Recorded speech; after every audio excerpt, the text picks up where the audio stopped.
یہ حضرت الاستاذ مفتی سعید صاحب پالن پوری رحمہ اللہ کی ترمذی شریف کی شرح تحفۃ العلمائی کی عبارت ہے۔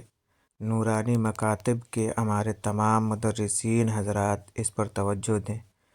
یہاں سے یہ بات سمجھ لینی چاہیے کہ بلیک بورڈ کے ذریعے جو تعلیم دی جاتی ہے وہ اوقع فی النفس یعنی پائیدار ہوتی ہے، کیونکہ وہ عملی تعلیم ہے۔